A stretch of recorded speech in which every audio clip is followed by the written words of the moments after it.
Hello everyone. I hope आप सब लोग अच्छे होंगे। तो आज की इस नई वीडियो में हम एक नए टॉपिक पे बात करेंगे जिसका नाम है द ऑरेंज इकोनॉमी।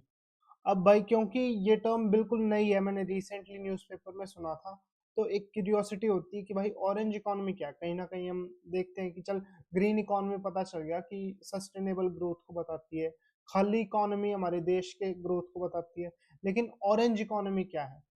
तो ये बहुत ही ज्यादा इंटरेस्टिंग हो सकती है अगर तुम इसे ध्यान से पढ़ना चाहो। अगर तुम्हें पता है ऑरेंज इकोनॉमी क्या है, तुम इस वीडियो को अभी छोड़ सकते हो, और अगर तुम जानना चाहते हो तो इस वीडियो पे लास्ट तक स्टिक करना। तो वही अभी रिसेंटली एक न्यूज आई थी पिछले साल ही कि वेव समिट हुआ है। जो जियो वर्ल्ड एंटरटेनमेंट कॉम्प्लेक्स है वहां पर एक समिट हुआ है, wave summit. Waves is short form, full form है इसकी world audio and visual entertainment summit. तो आखिर ये है क्या, और इसके अंदर ऑरेंज इकोनॉमी से रिलेटेड बात हुई।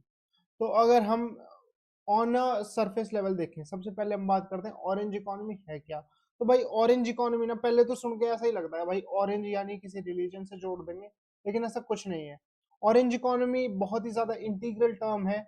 इसमें हम ये बताते हैं कि ऑरेंज इकोनॉमी इज बेसिकली वो इकोनॉमी जो आप अपनी क्रिएटिविटी से डेवलप करते हैं और जिससे आप आगे जाके जॉब्स प्रोवाइड कराते हैं, और फिर जैसे जैसे फिर उस पर्टिकुलर देश की इकोनॉमी थ्राइव करने लग जाती है। तो ये बहुत ही मेजर सेक्टर है जिसके बारे में अभी लोगों को शायद इतना नहीं पता। वो पुराने ट्रेडिशनल मेथड्स पे अटके हुए हैं।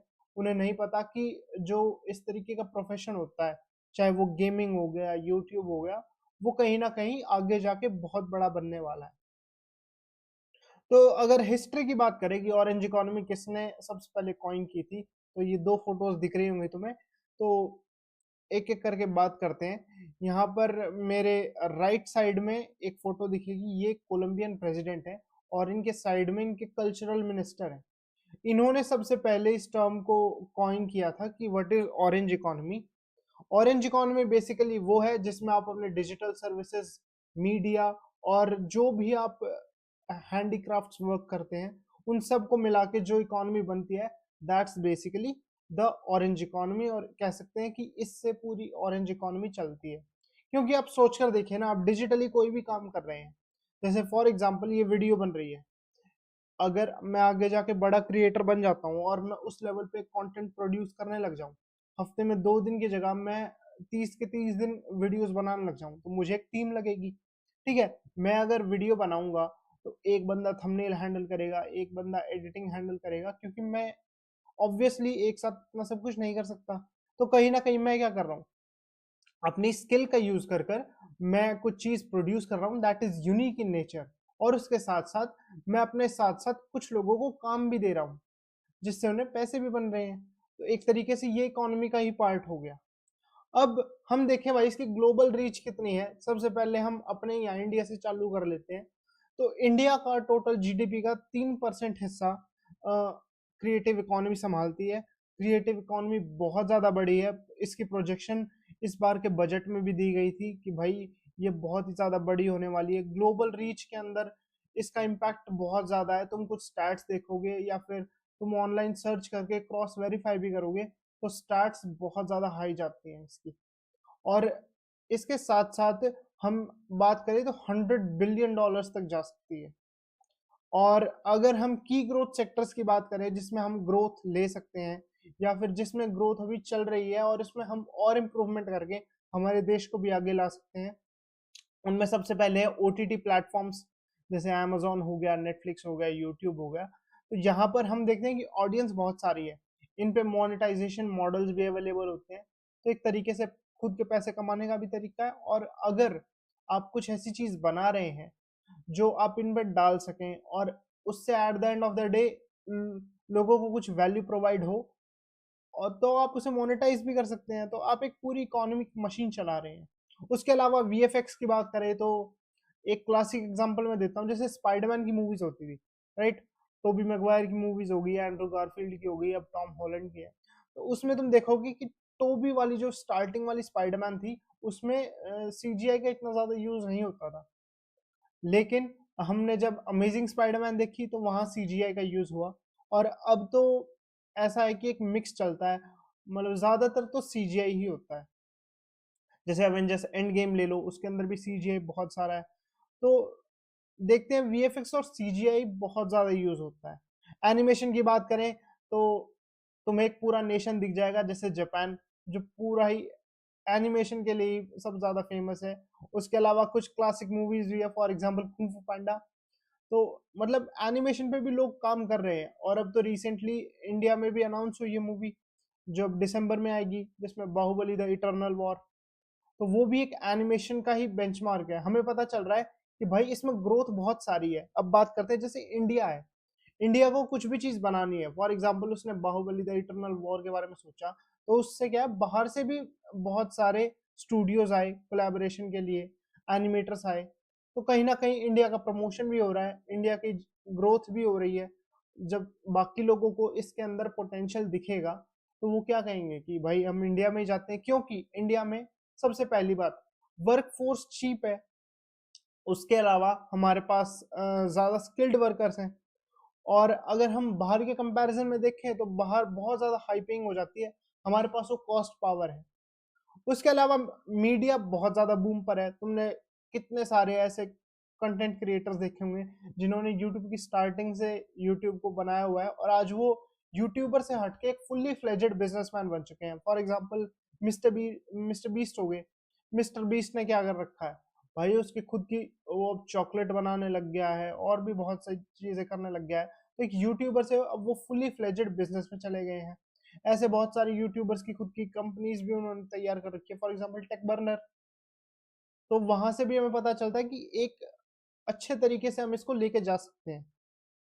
उसके अलावा गेमिंग की बात करें तो भाई गेमिंग एज अ करियर अभी बहुत ही रिसेंटली लॉन्च हुआ है। इससे पहले मैं देखता हूँ कि भाई गेमिंग एज अ करियर कोई भी सीरियसली नहीं लेता था। मतलब हर पेरेंट को ये लगता था कि भाई gaming is just a waste of time. लेकिन हम अब देखते हैं कि भाई बहुत सारे ई स्पोर्ट्स होते हैं, ठीक है, करने वाले बहुत आगे तक करके जा चुके हैं, और प्रधानमंत्री तक तो मिल चुके हैं।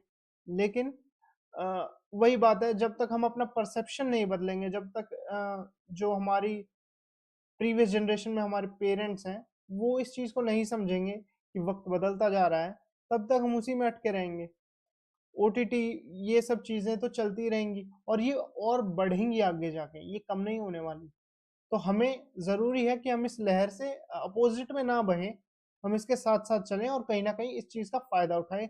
और ये कुछ की ग्रोथ सेक्टर्स है जहां पर इंडिया काम कर रहा है, भले ही धीरे धीरे, लेकिन काम चल रहा है। और अगर इसमें ही और एक्सेल किया जाए तो आप बहुत अच्छा कर सकते हैं। इसके अलावा बात करें तो भाई गवर्नमेंट ने भी बहुत सारे इनिशिएटिव उठाए हैं। फॉर एग्जांपल कई जगह पे वेव्स सेंटर्स बनाए गए हैं, जहाँ पे तुम्हें इस तरीके की टेक्निक सिखाई जाएंगी, किस तरीके से कंटेंट क्रिएट किया जाता है, ये सब चीजें बताई जाएंगी। उसके अलावा इलेक्ट्रॉनिक प्रोग्राम गाइड, ईपीजी बना रखा है एक न्यू। अब होता क्या है ये ईपीजी, तो बेसिकली तुमने डीडी नेशनल या दूरदर्शन देखा होगा। तो कोविड के टाइम पर उसके अंदर तुमने देखा होगा कि जो स्कूल्स में हो रहा था उसी को वो टीवी पे ब्रॉडकास्ट कर रहे थे, ताकि लोग जो है उस चीज को देख सकें। या फिर तुमने देखा होगा महाभारत बहुत ज्यादा चलने लग गई थी कोविड के अंदर, ताकि लोग उसे देखें, कहीं ना कहीं इंटरेस्ट बने, और एक वैल्यू वो उससे ले सके। इसी तरीके से अब एक नया सिस्टम लॉन्च किया है, जहां पर डीडी नेशनल हो गया या फिर इस तरीके के जो पुराने चैनल्स हो गए, वहां पर एआई के बारे में सिखाया जाएगा, कंटेंट क्रिएशन के बारे में सिखाया जाएगा, और ये सिखाया जाएगा कि आप कंटेंट कैसे क्रिएट कर सकते हैं। बात करें तो नेशनल एआई स्किलिंग इनिशिएटिव, ये अभी रिसेंटली स्टार्ट हुआ है। अभी अप्रैल से लेकर 3 महीने तक इसका फेज 1 चलने वाला है। उसके बाद अगले 3 महीने तक इसका फेज 2 चलेगा। तो इसमें बेसिकली कुछ पर्टिकुलर लोगों को उठाया जाएगा, ठीक है, उन्हें पिक किया जाएगा अलग अलग जगहों से। आप उसे खुद रजिस्ट्रेशन भी कर सकते हैं, अगर आप लकी हुए तो आप उसमें चले जाएंगे। उसके अंदर सरकार आपको क्या करेगी कि फ्रीली ट्रेनिंग प्रोवाइड करेगी कि किस तरीके से आप कंटेंट क्रिएट कर सकते हैं, ताकि आप आगे जाके इस इकोनॉमी में थोड़ा सा कंट्रीब्यूशन दे सकें अपना भी, और देश का थोड़ा फायदा करा सकें, अपना भी थोड़ा फायदा करा सकें। इसके साथ साथ हम देखते हैं भाई टेक्नोलॉजी को भी बहुत जगह इंटीग्रेट किया गया है अब। जैसे हम अभी एआई के अंदर एआर और वीआर को देखते हैं।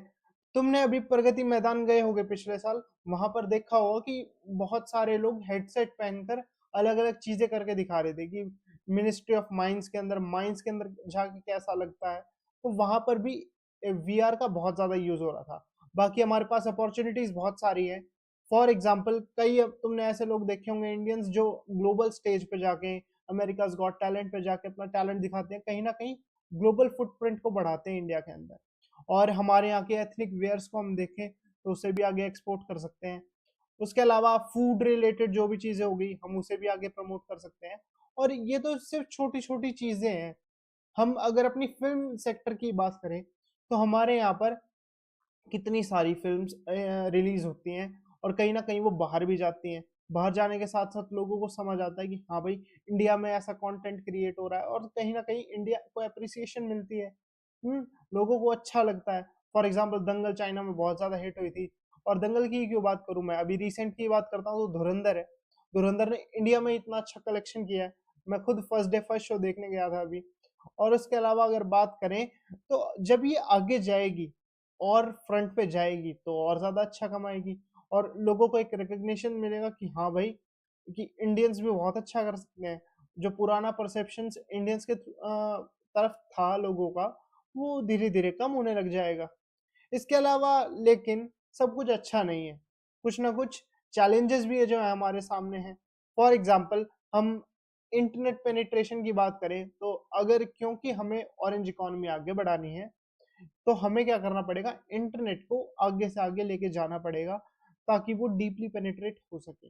हाँ, वो अलग चीज है कि भाई उस पर गार्ड रखना होगा या नहीं रखना होगा, कि लोग किस एज ग्रुप के लोग इसे सेलेक्ट कर रहे हैं, किस एज ग्रुप के नहीं कर रहे, वो अलग चीज है। लेकिन इन जनरल हमें इंटरनेट कोने कोने तक पहुंचाना पड़ेगा ताकि लोग जो है आपस में कनेक्ट हो सकें। उसके अलावा फाइनेंशियल कंस्ट्रेन भी बहुत सारे हैं इस इकोनॉमी को लेके, क्योंकि एक परफेक्ट बॉडी नहीं बना रखी इकोनॉमी को लेके। हाँ, बजट में कुछ इश्यूज हैं और वो धीरे धीरे गवर्नमेंट सही भी कर रही है, अब नए नए सेंटर्स भी बना रही है ताकि इस चीज को लेके लोगों में अवेयरनेस बढ़े। उसके अलावा हम आईपीएस की बात करें, इंटेलेक्चुअल प्रॉपर्टी की बात करें, तो इंडियन सरकार जो हमारे यहाँ के खुद के आर्टिस्ट होते हैं उनकी आईपीएस को प्रिजर्व नहीं कर पाती। फॉर एग्जाम्पल कोई सिंगर है तो उसकी चीजों को कोई इसी तरीके से यूज कर लेता है या फिर कुछ भी कर लेता है।